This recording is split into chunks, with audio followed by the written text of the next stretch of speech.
அநாகதம், சித்தி, ஆக்ஞாயத். இந்த 6 ஆதாரங்களும் தான் அங்கே புறத்தே 6 படைவீடுகளாக இருக்கின்றன.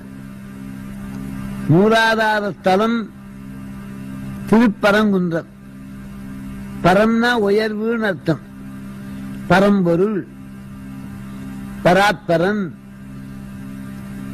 அப்படி உயர்ந்த ஞான குன்று திருப்பரங்குன்றம்.